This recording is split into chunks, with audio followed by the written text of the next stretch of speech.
Pasen y vean, amigos, otra vez estoy con ustedes una semana más.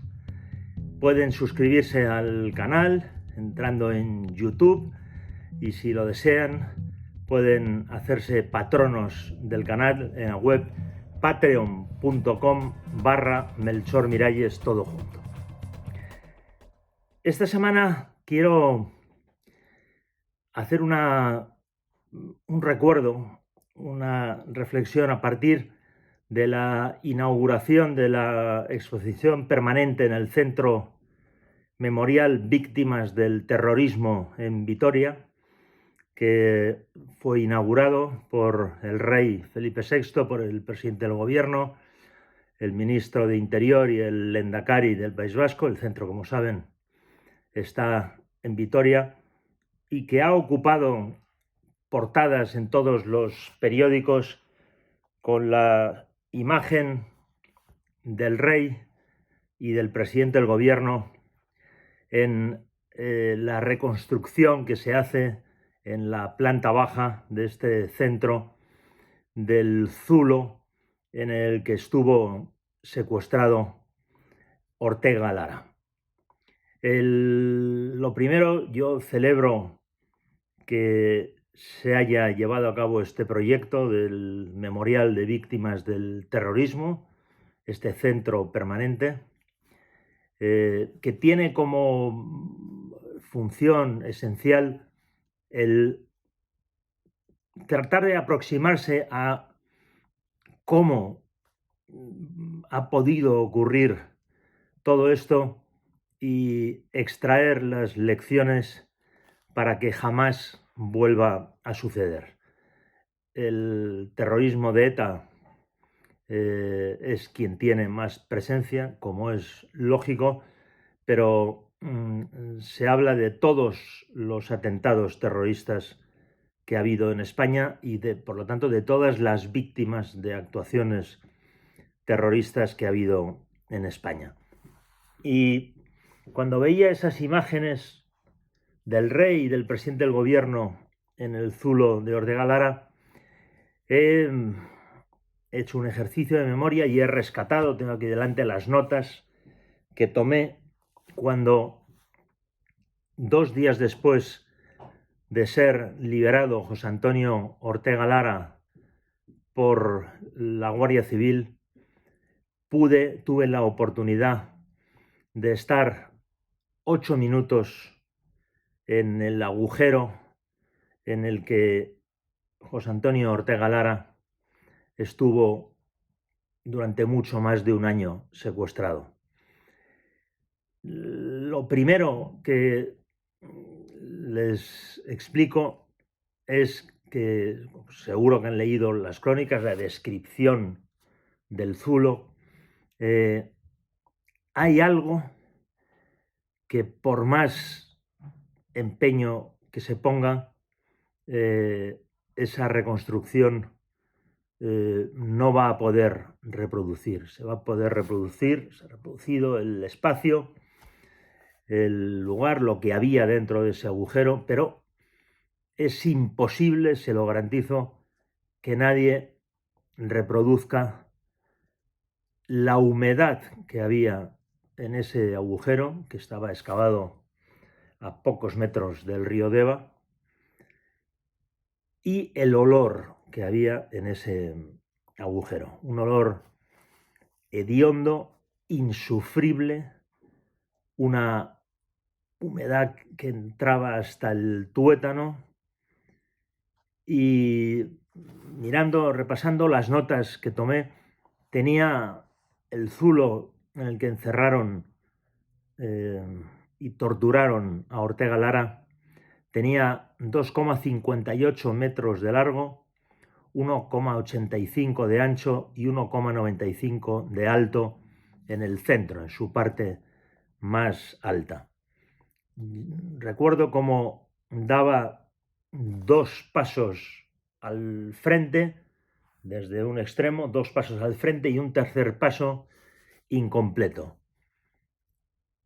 Eso es lo que haría Ortega Lara durante más de un año que estuvo ahí encerrado. Y una vez que daba esos 2 pasos y medio, ahí se acababa el mundo de José Antonio Ortega Lara. Había colocado un foco halógeno, 13.000 horas. 13.000 horas estuvo encerrado Ortega Lara en ese zulo. 13.000 horas que estuvo encendido ese foco, y sobre el foco un trozo de liviana y casi transparente tela negra que estaba enhebrada a un cordel muy fino para atenuar la luz. Pensaba entonces, y pienso en Ortega Lara, que la noche para él llegaba cuando él lo decidía, cuando decidía correr ese cordel, esa siniestra cortinilla, un juego de fantasías de prisionero en un gulag inmundo. A la izquierda, en la pared más húmeda, la más próxima al río Deva, a menos de 20 metros, una pared, ya les digo, húmeda, prendida de humedad, y junto a ella una mesa de tijera. Había una tumbona y una mesa que tuvieron que ser introducidas cuando estaban construyendo el zulo, porque la Guardia Civil no pudo sacarlas para que constituyeran piezas de convicción en el juicio. Y cuando yo me situaba en el centro del zulo, extendiendo los brazos, yo que soy pequeño, casi alcanzaba con las yemas de mis dedos corazones los extremos de la mazmorra. A la derecha había un póster grande, muy ajado, en el que se veía 2 surfistas surcando unas olas, probablemente en las antípodas. Y debajo, más pequeña, una fotografía de la bahía de la Concha, captada desde el monte Urgul en un día de nieve. Se veía la isla de Santa Cristina y el monte Higueldo blancos, y un mar más negro que azul.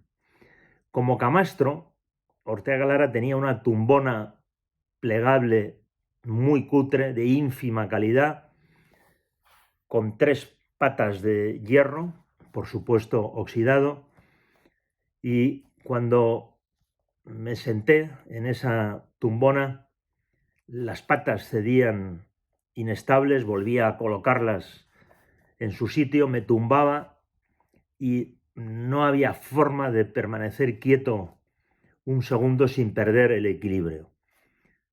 Me viene a la cabeza cuánto tardaría Ortega Lara en hacerse con esa tumbona para controlarla y poder conciliar algo el sueño.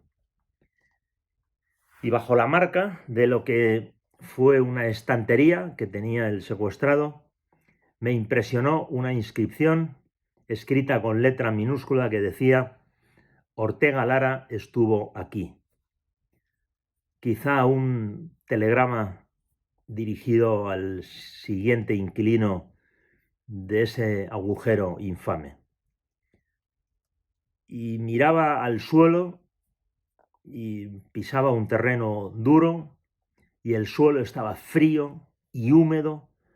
Todo era humedad en ese zulo, y todo recubierto por un repugnante hule de sintasol que simulaba madera, que estaba repleto de moho blanco. Tras haber vivido ese agujero durante solo 8 minutos, pienso en las 13.000 horas que pasó Ortega Lara en ese zulo, y me hago consciente de hasta qué punto el ser humano puede aguantar el horror. Y qué atinado Julio Iglesias Zamora, que también fue encerrado en ese mismo agujero 4 años antes durante 117 días, que dijo: meter a alguien en esta tumba es como que te crucifiquen y luego, cuando ya estás clavado de pies y manos, te dan crema protectora solar para que no te quemes la cara. Pero no, ahí era como crucificarte y aplicarte vinagre cada día en las heridas, despertar en ese infierno tras las dosis de 3 mililitros de dormicum que ETA aplicaba a sus víctimas para dormirlas al iniciar el secuestro. Supongo que sería como sentir que uno había sido condenado a la muerte más lenta que la muerte pueda admitir. Había también en el zulo, cuando yo estuve, unas cuerdas con ropa tendida, restos de comida, botellas de vino a granel a medio consumir, una nevera sucia llena de alimentos congelados, buena parte de ellos caducados, botes de mermelada y todo llamativamente sucio. Y me llamó la atención también un botiquín, por supuesto de hierro oxidado, que en su interior tenía abundante esparadrapo, canestén y micospor, supongo que para los hongos que devoraban la piel de Ortega Lara, 2 cajas de nolotil, tiritas y un tubo de dayamineral, que es un complejo que mezcla vitaminas, minerales y fosfato de calcio. Y en la pared de esa cocina, un calendario del mes de mayo que ofrecía la imagen de un joven con un niño negro en brazos y un ventanuco que comunicaba con la entrada a la lonja. Tras pasar 8 minutos en esa cueva repugnante, en ese agujero infernal en el que Ortega Lara estuvo, ya les digo, 13.000 horas, mi respeto y mi admiración hacia Ortega Lara creció de forma imaginable. 532 días, 13.000 horas metido ahí, no hay ser humano que pueda aguantarlo, hay que tener una fortaleza de ánimo insuperable. Y ya les digo, no hay forma ninguna de reconstruir la humedad y el olor. Cuando vayan al centro memorial, a este homenaje a las víctimas del terrorismo, verán 1.451 discos que cuelgan del techo con el nombre, la fecha de nacimiento y la edad en la que cada una de esas 1.451 personas fueron asesinadas, víctimas de actos terroristas. Pero recuerden, una vez que entren en el memorial en la planta baja, cuando entren a esa reconstrucción del zulo de Ortega Lara, tengan claro que a lo que ustedes sientan, que sentirán agobio, tendrían que añadir la humedad y el olor que lo hacían absolutamente insoportable.